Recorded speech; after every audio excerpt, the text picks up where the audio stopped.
ونعوذ بالله من شرور أنفسنا ومن سيئات أعمالنا من يهده الله فلا مضل له ومن يضلله فلا هادي له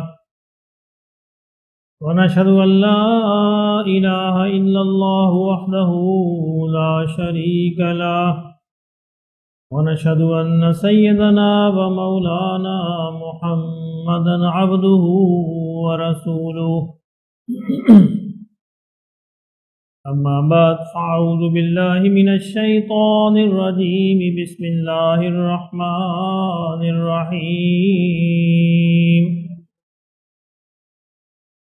قد أفلح من تزكى وذكر اسم ربه فصلى بل تؤثرون الحياة الدنيا والآخرة خير وأبقى إن هذا لفي الصحف الأولى صحف إبراهيم وموسى صدق الله مولانا العظيم. حضرات محترم، محرم الحرام کے بیانات سے پہلے تزکیہ نفس کی بات چل رہی تھی، اور میں نے عرض کیا تھا کہ یہ سلسلہ کئی ماہ تک چل سکتا ہے. تزکیہ نفس کیا ہے، تزکیہ کا مطلب کیا ہے، اس کی ضرورت کیا ہے، اہمیت کیا ہے،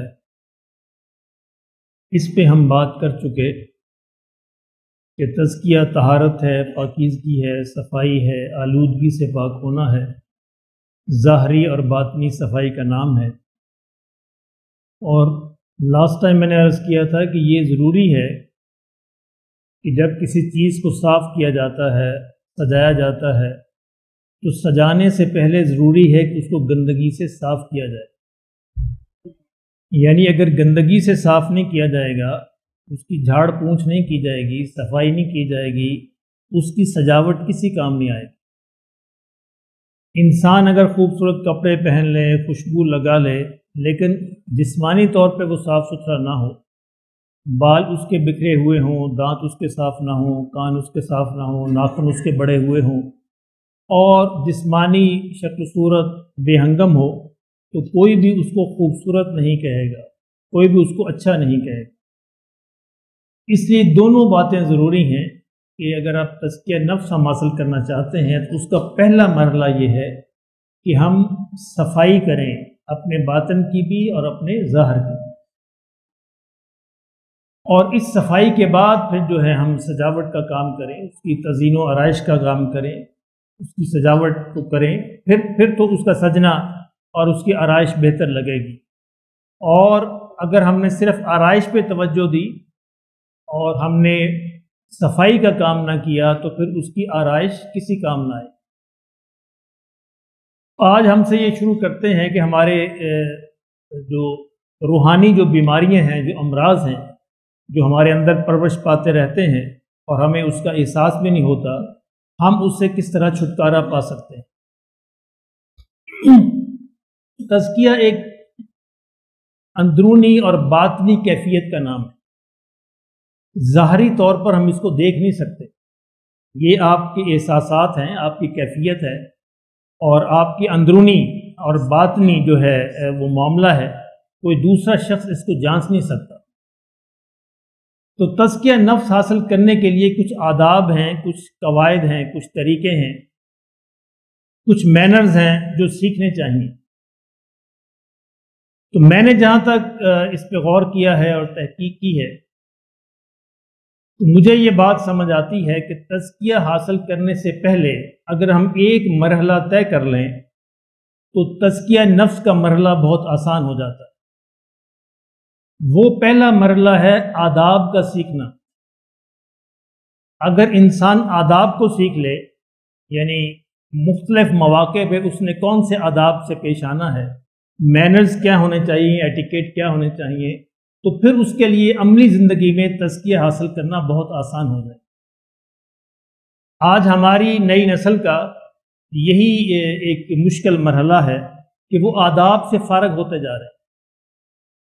یعنی ہمارے پرانے لوگ وفادار لوگ تھے، ان کے اندر پھر بھی کچھ ادب آداب باقی تھے اور باقی ہیں ابھی بھی۔ آپ دیکھیں پرانی اور نئی نسل میں واضح فرق نظر آئے گا، لیکن جو ایک نئی پود پیدا ہو رہی ہے وہ آداب سے بالکل بے بہرا ہے اور اس کو بڑی یعنی جرات مندی سمجھتے ہیں، بڑی اچھی بات سمجھتے ہیں، کہتے ہیں کتنا بولڈ آدمی۔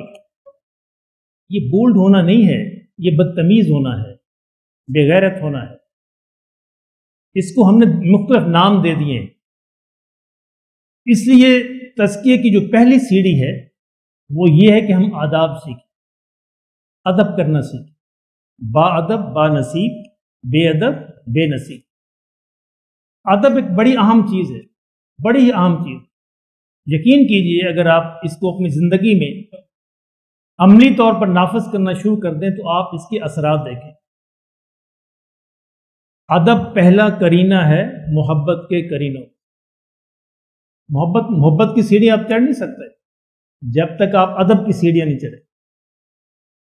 یعنی کوئی شخص یہ دعویٰ کرتا ہے کہ اسے حضور صلی اللہ علیہ وسلم سے محبت ہے تو سب سے پہلے اس کو آداب کی سیڑھی طے کرنی، اور اس کو ہم نے صحابہ سے سیکھنا ہے۔ اللہ اکبر۔ سیدنا ابو بکر رضی اللہ تعالیٰ عنہ، اللہ ان پر کروڑوں رحمت نازل فرمائے، حضور صلی اللہ علیہ وسلم کے انتقال کے بعد جب آپ مصلی پر تشریف لائے، سارا ایک بڑا منصب تھا۔ یعنی حضور صلی اللہ علیہ وسلم کے مصلی کو سنبھالنا کوئی معمولی بات نہیں۔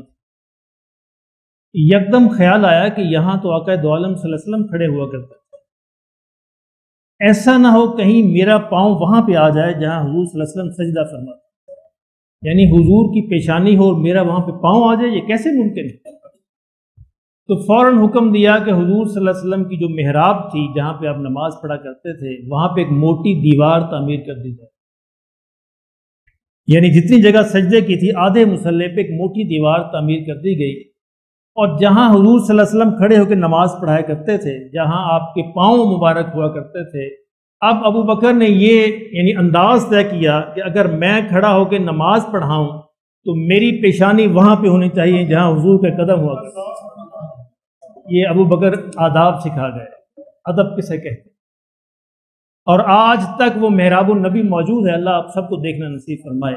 مسجد نبوی کے اندر وہ موٹی دیوار بنی ہوئی، آج بھی اگر کوئی مومن کو مسلمان کو حاجی وہاں پہ جا کے نفل ادا کرے گا، اللہ اکبر، اس کی پیشانی وہاں پہ پڑے گی جہاں حضور کے قدم مبارک ہوا کرتے۔ یہ ادب ہے، اس کو قرآن نے اس کا حکم نہیں آیا تھا قرآن میں، لیکن یہ آداب ہیں جو سکھاتے ہیں کہ ہم نے عشق کی اور محبت کی سیڑھیاں کیسے طے کرنی۔ اللہ نے خود بھی سکھا دیا تھا کہ اپنی آواز کو نبی کی آواز سے اونچا نہ کرو، ایسا نہ ہو کہ تمہارے اعمال ضائع ہو۔ تو ادب کی ان منازل کے اندر پہلا ادب جو ہے وہ کس کا ہے بتائیے؟ اللہ کا ہے۔ پہلا ادب ہمارے خالق اور ہمارے مالک کا ہے۔ تو سب سے پہلا ادب کا جو تقاضا ہے وہ اللہ رب العزت کا ادب کرنا ہے۔ چلیں گے ہم انشاءاللہ پھر نبی صلی اللہ علیہ وسلم اور پھر صحابہ اور پھر والدین اور پھر باقی انشاءاللہ یہ مرحلہ آئے گا، لیکن ادب کی سیڑھی میں سب سے پہلی سیڑھی جو ادب کی طے کرنی ہے وہ ہے اللہ رب العزت کا ادب کرنا۔ دو لفظ ہیں، ایک ہے ادب، ایک ہے احترام۔ ادب کا مطلب ہوتا ہے ظاہری آداب، ظاہری طور پہ آداب کو شو کرنا، یعنی کوئی آیا ہے آپ کھڑے ہو گئے، کسی کے سامنے آپ جھک گئے، یہ ظاہری آداب ہے۔ احترام کا مطلب ہوتا ہے دل کے اندر احترام ہو، عزت ہو۔ جو کسی شخص کا احترام کرے گا ادب لازمی اس میں آ جائے، دل کے اندر ہے نا، تو دل کی جو کیفیت ہے وہ عملی طور پر ظاہر ہوگی، لیکن جو ادب کرتا ہے لازمی نہیں وہ احترام بھی کرے۔ تو بات سمجھا؟ احترام کے اندر ادب اور احترام دونوں شامل ہیں، لیکن جو صرف ادب کرتا ہے لازمی نہیں احترام، اس لیے دونوں لفظ عام طور پر اکٹھے استعمال کیے جاتے ہیں کہ ہمیں ادب و احترام کرنا چاہیے۔